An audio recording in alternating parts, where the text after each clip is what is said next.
History के आज के वीडियो में हम डिस्कस करेंगे टॉपिक नंबर 1.1 संविधान सभा का गठन। और हमारे चैप्टर का नाम है संविधान का निर्माण यानी framing the constitution. Topic important है जिसमें वन वर्ड के भी क्वेश्चन यहाँ से हो सकते हैं एग्जाम में आपके पास और 3 मार्क्स के भी हो सकते हैं। चलिए शुरू कर लेते हैं। संविधान सभा के सदस्यों का चुनाव सार्वभौमिक मताधिकार के आधार पर नहीं हुआ था। 1945-1946 की सर्दियों में भारत के प्रांतों में चुनाव हुए थे। इसके पश्चात प्रांतीय संसदों ने संविधान सभा के सदस्यों को चुना।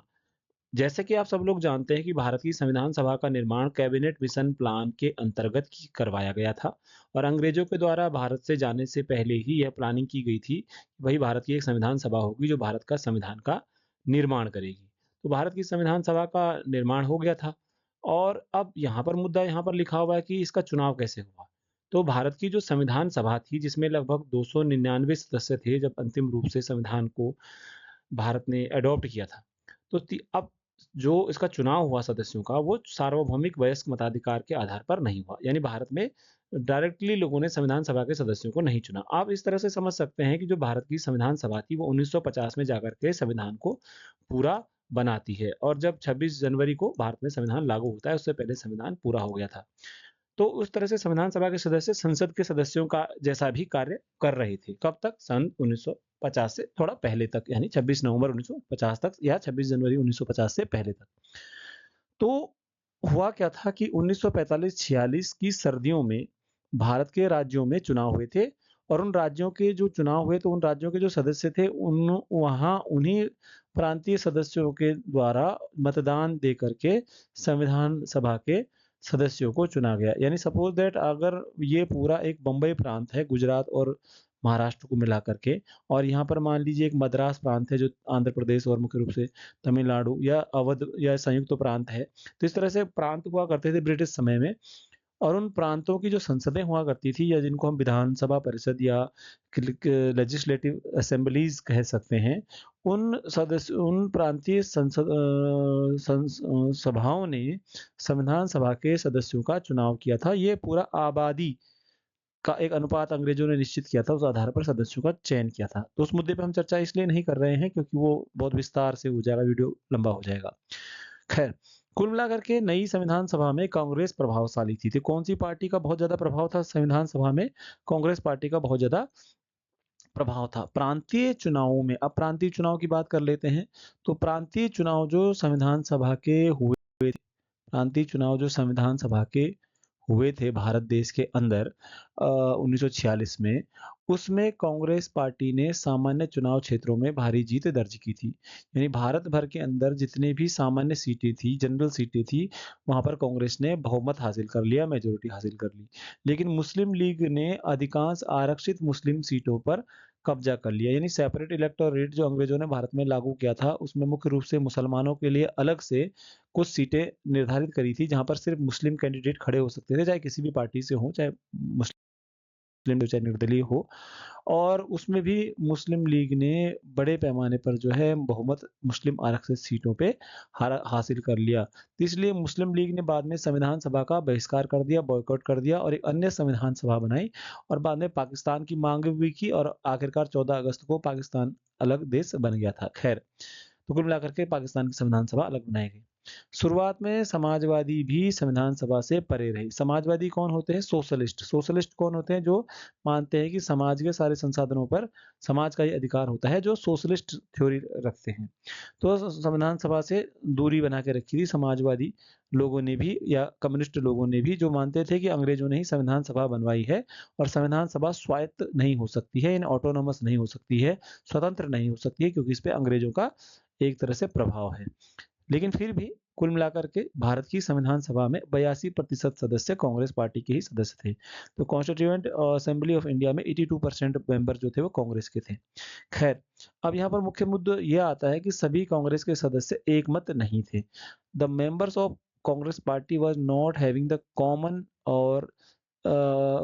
Simple one opinion towards any particular issue. बहुत सारे मुद्दों पर इनकी जो है ओपिनियन एक जैसी कांग्रेस में नहीं होती थी, कांग्रेस भी मतभेद होते थे। जैसे संविधान सभा में कई बार कुछ निर्णायक मुद्दे होते थे, जैसे कुछ महत्वपूर्ण मुद्दे होते थे, जिससे कि देश का भविष्य निश्चित होना था। जैसे कि भविष्य में भारत में राजाओं, जमींदारों का क्या होगा आदि, या धर्मनिरपेक्षता, लोकतंत्र आदि मुद्दों पर, तो इस पे कई मतभेद हो जाते थे, मत भिन्नता हो जाती थी कांग्रेस के पार्टी के अंदर ही। जैसे कांग्रेस पार्टी के कई सदस्य जो संविधान सभा में थे, कुछ तो समाजवाद से बहुत ज़्यादा प्रेरित थे, सोशलिज्म से बहुत प्रेरित थे, जैसे उनमें पंडित जवाहरलाल नेहरू हैं। कुछ लोग जमींदारी व्यवस्था के हिमायती थे, सपोर्टर थे, चाहते थे कि जमींदारी व्यवस्था का अंत न हो, क्योंकि कुछ लोग ऐसे भी थे ना जो अमीर रिच बैकग्राउंड से थे संविधान सभा में, तो वो चाहते थे कि जमींदारी व्यवस्था का अंत भारत में भविष्य में नहीं होना चाहिए। कुछ ऐसे भी थे संविधान सभा में जो सांप्रदायिक दलों के करीब थे। सांप्रदायिक दल वो दल होते हैं जो विशेष रूप से किसी धर्म के विशेष प्रभाव के लिए राजनीति करते हैं और जो मुख्य रूप से भारत को धर्म के चश्मे से देखते थे। तो ऐसे सांप्रदायिक दलों के करीब भी कुछ कांग्रेस के सदस्य थे और कुछ धर्मनिरपेक्ष सदस्य भी थे संविधान सभा के, जो सेकुलर थे, जो मानते थे कि सभी धर्मों को समान अवसर भविष्य के भारत में मिलने चाहिए और ऐसा ही संविधान बनाया जाना चाहिए। सेकुलरिज्म में बिलीव करने वाले, जिसमें पंडित जवाहरलाल नेहरू सबसे बड़े नेताओं में एक माने जा सकते हैं। खैर, कांग्रेस पार्टी जो थी उसने पूरा जो राष्ट्रीय आंदोलन देश की आज़ादी का चला था, जो कि मुख्य रूप से 1885 से 1947 तक चला, तो उसमें कांग्रेस पार्टी के जो मेंबर थे वो हमेशा से डिबेट करना यानी वाद-विवाद करना और मतभेदों पर बातचीत करके समझौतों की खोज करना सीख गए थे। यानी वो जान गए थे कि मतभेद होते हैं, डिफरेंट ओपिनियंस होती हैं, कॉन्फ्लिक्ट होते हैं और लेकिन उसमें समझौते भी किए जा सकते हैं और एग्रीमेंट भी किए जा सकते हैं। ऐसा कांग्रेस पार्टी सीख चुकी थी राष्ट्रीय आंदोलन में। उन्हें चर्चा करना, बातचीत करना सब आ गया था। तो संविधान सभा में भी कांग्रेस के सदस्यों ने कुछ ऐसा ही रुख अपनाया, यानी उनके अपने-अपने डिफरेंट ओपिनियन होते थे, अलग-अलग मतभेद होते भी थे, अलग-अलग विचारधाराओं से धाराओं से जुड़े हुए थे कांग्रेस के सदस्य, लेकिन फिर भी उन लोगों ने संविधान सभा में बहुत अच्छे तरीके से बातचीत करके विभिन्न मतभेदों का हल निकाला, वाद-विवाद किया और समझौते भी कर लिए प्रमुख मुद्दों पर। अगला टॉपिक एनसीईआरटी का इम्पोर्टेंट यहाँ पर ये आता है कि संविधान सभा में हुई चर्चाएँ जनमत से भी प्रभावित होती थी। ये टॉपिक बहुत सुंदर टॉपिक है। How the discussions and debates of constituent assembly were influenced by the public opinions. ये 3 नंबर का क्वेश्चन अलग से आपके पास हो सकता है कि संविधान सभा की जो चर्चाएँ थी जनमत से कैसे प्रभावित होती थी। तो बात ये है कि जब संविधान सभा में बहस होती थी तो विभिन्न पक्षों की दलीलें अखबारों में भी छपती थी और तमाम प्रस्तावों पर सार्वजनिक रूप से बहस चलती थी और इस तरह से प्रेस में होने वाली इस आलोचना और जवाबी आलोचना से किसी मुद्दे पर बनने वाली असहमति या असहमति पर गहरा असर पड़ता था। अब यहाँ पर मुद्दा ये है कि जब संविधान सभा बैठी है, सपोज दैट ये चित्र है और इस संविधान सभा में बहुत सारे देखिए मेंबर बैठे हुए हैं जिनमें पंडित जवाहरलाल सॉरी ये जो हमारे सरदार वल्लभ भाई पटेल भारत के पहले उप प्रधानमंत्री, पहले गृह मंत्री, iron man of India, Bharat की रियासतों को एकजुट करने वाले सरदार वल्लभ भाई पटेल दिखाई दे रहे हैं और इस संविधान सभा के विभिन्न मेंबर हैं। अब इस संविधान सभा भारत के लिए कानून बना रही है, बनाएगी, लेकिन तब जबकि यहाँ से प्रस्ताव पारित हो जाएगा। अब मान लीजिए कोई ऐसा मुद्दा है जिससे संविधान सभा में बहस चल रही है, तो विभिन्न दलीलें दी जाती थी। कोई कोई पक्ष में बोलता था, कोई विपक्ष में बोलता था, जैसे संसद में बोला जाता है। तो होता क्या था कि सारी दलीलें जो होती थी, पक्ष और विपक्ष की, भारत के उस समय के अखबारों में छपती थी, न्यूज़पेपर में छपती थी, मैगज़ीन में छपती थी, रेडियो में आता था। तो इन तमाम प्रस्तावों पर जो है पब्लिक भी बहस करती थी क्योंकि वो अखबार पढ़ती थी कि कौन किस विषय पर क्या मत, क्या ओपिनियन रख रहा है। सपोज़ दैट भारत में आरक्षण दिया जाएगा भविष्य में, इस मुद्दे पर बहस हो रही है। तो ये बहस भी अखबार में छप जाती थी कि कौन इसके पक्ष में संविधान सभा में दलील दे रहा है, कौन विपक्ष में दलील दे रहा है। पक्ष और विपक्ष वाले सब अच्छी दलीलें देते थे, लेकिन जब तक प्रस्ताव पारित करके संविधान में शामिल होगा या नहीं होगा, ये डिसाइड कैसे होगा, ये संविधान सभा ही प्रस्ताव सबकी सहमति से बिल पास करती थी, जैसा संसद में होता था। तो इसके लिए इन प्रस्तावों पर सार्वजनिक रूप से लोग भी बहस करते थे और मीडिया, प्रेस में यानी अखबारों में जो छपती था, आलोचनाएँ छपती थी, ठीक है? और जवाबी आलोचना भी छपती थी। तो इससे संविधान सभा के जो सदस्य थे, वो किसी मुद्दे पर अगर सहमति बना रहे हैं या असहमति बना रहे हैं, तो उस पर भी असर पड़ता था।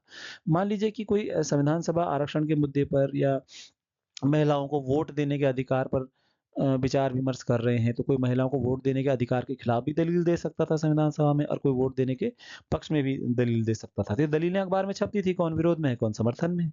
तो जब जनता में अखबारों में चर्चाएँ चलती थी, तो संविधान सभा तक बात पहुँचती थी कि जनता की क्या राय बन रही है। तो उसी आधार पर संविधान सभा के सदस्य फिर प्रस्ताव को बनाते भी थे। तो वो समझ गए थे कि भविष्य का भारत हम बनाने जा रहे हैं और जनता में नाराज़गी है या समर्थन है, वो भी वो देख लेते थे। कुल मिलाकर के कई बार सामूहिक सहभागिता बनाने के लिए जनता के सुझाव भी आमंत्रित किए जाते थे। कई बार जनता से भी सुझाव माँगे जाते थे। अभी भी भारत सरकार कई-कई बार बहुत सारे मुद्दों पर जैसे लोकपाल कानून, किसान कानून आदि पर जनता से सुझाव माँगती है। इंटरनेट के माध्यम से, अखबार के माध्यम से, पत्र के माध्यम से। तो संविधान सभा में जनता की सहभागिता बढ़ाने के लिए जनता के सुझाव भी आमंत्रित किए गए। अब यहाँ पर ये भी है कि कई भाषाई अल्पसंख्यक अपनी मातृभाषा की रक्षा चाहते थे। जैसे भाषाई अल्पसंख्यक जैसे आपके जो हमारे तमिलनाडु में मुख्य रूप से जो रहने वाला समुदाय है, जिसको हम बोलते हैं कि केरल में रहने वाले मलयालम बोलने वाले कम्युनिटीज़ हैं। तो भाषाई अल्पसंख्यक लिंग्विस्टिक जो माइनॉरिटी थे, वो चाहते थे कि हमारे अधिकारों की रक्षा हो। भारत में धार्मिक अल्पसंख्यक अपने विशेष हित सुरक्षित करवाना चाहते थे और दलित जाति शोषण के अंत की माँग करते हुए सरकारी संस्थाओं में आरक्षण चाहते थे।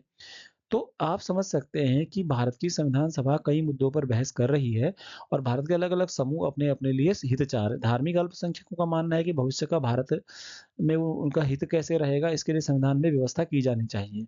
दलित चाह रहे थे कि उनके खिलाफ शोषण बंद होना चाहिए, ऐसे कुछ अधिकार संविधान सभा में होने चाहिए और साथ ही उनके लिए सरकारी नौकरियों में आरक्षण होना चाहिए, ऐसा दलित चाहते थे। वो भी सरकारी संस्थाओं में, जैसे राजनीति में भी। और संविधान सभा में सांस्कृतिक अधिकारों एवं सामाजिक न्याय के कई महत्वपूर्ण मुद्दों पर चल रही सार्वजनिक चर्चाओं पर भी बहस हुई। यानी कि समाज में भई विभिन्न धर्मों के लोग हैं, विभिन्न संस्कृतियों का पालन करने वाले लोग हैं, उनके क्या अधिकार होंगे, उनके अधिकारों का पालन करते रहेंगे। समाज में सामाजिक न्याय भी दिया जाना है, सामाजिक न्याय का मतलब पिछड़ों को, विकलांगों को, महिलाओं को, दलितों को, मुसलमानों को, हर व्यक्ति को, आदिवासी को कई सोशल जस्टिस मिलना चाहिए जिसके साथ अन्याय हुआ है। तो ये सब मुद्दों पर संविधान सभा में चर्चाएँ होती थी और ये मुद्दों पर संविधान सभा में तो चर्चा हुई, सारी सार्वजनिक चर्चाओं पर भी बहस हुई। ठीक है? संविधान सभा में क्योंकि पब्लिक भी इन पर बातें करती थी। तो इस तरह से संविधान सभा पर भारत की जो जनमत है उसका भी प्रभाव पड़ा क्योंकि संविधान सभा की चर्चाएँ अखबारों में छपती थी, दलीलें अखबारों में छपती थी। जनता संविधान सभा में हो रही गतिविधियों को देख रही थी, पढ़ रही थी और जनता अपनी विचार जो है सार्वजनिक चर्चाओं में व्यक्त करती थी, तो संविधान सभा के सदस्यों के द्वारा उन चर्चाओं को सुना जाता था और उसी के अनुरूप कानूनों पर संविधान सभा पर उसका प्रभाव भी पड़ा। कैसा वीडियो लगा ज़रूर बताइएगा, कमेंट भी करिएगा। वीडियो बहुत ज़्यादा लंबा ना हो इसलिए बहुत जल्दी में इसको समझाया गया है। वीडियो देखने के लिए आपको बहुत-बहुत धन्यवाद।